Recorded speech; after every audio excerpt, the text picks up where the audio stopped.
when I feel like I describe what our MC does, it really sounds pretty boring. And I think that in description it is kind of boring, because all I described is that we're studying the Bible, we're praying, we're here, we're eating food, we're trying to corral children, which again is the ordinary part of all this. Like I don't think that anything that we do here is extraordinary. It's the idea of living close enough to people to actually know them.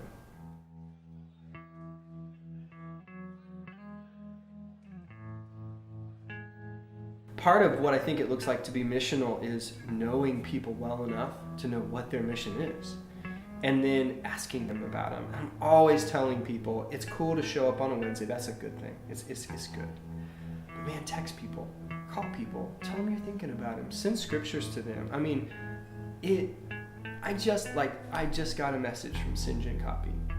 Oh man, I'm gonna cry about this too. He sent me a message just saying that, he said, I love you, I'm thinking about you. He said, you're a great father and you're a good dad. And gosh, man, it's like, it's just life to your soul, you know? And that makes me want to go out. Like him encouraging me like that makes me want to go and pick somebody else up when they're down. And that just happens. That happens in the gospel of Jesus, man.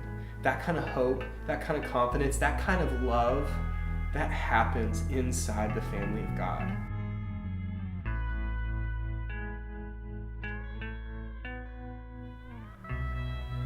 To me,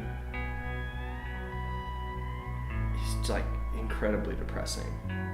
The idea that I would show up on Sunday and see people and then try to maybe catch up with people here or there during the week, but like that I didn't have people coming in my home, and I wasn't eating meals and picking up people's kids and, you know, watching our kids play together and praying for people as they leave or as they're getting married, or it just doesn't make sense. I don't think that I can really, I don't think I can really even imagine that. Like, I don't think Karis exists without it. And if it did, I don't know that I'd want to be a part of it. Because I legitimately feel so strongly about MCs and what happens there. And, you know, when we moved to Columbia, we were in a church that had small groups, but yeah, it felt a little different. I think it was different in the way it felt and the way it was emphasized. And when we got here, it was kind of overwhelming. It was kind of intimidating. You're thinking, wow, I'm gonna do what? That seems like a lot. And for me, I think when you buy in, you can't imagine not. You can't, I mean, every night when I lay Amos down and I say, Bud, who do you want to pray for? Orson, Jovi, Liam, like those are his people. Because he sees them every week. Those are his friends and he loves them and he wants to pray for them. And man, I feel the same way. Those are my people. And I love them. And I just can't imagine living life without them. And don't get me wrong, I'm not saying it's easy. It's really complicated. And you know what? I've probably hacked off every single one of them and vice versa.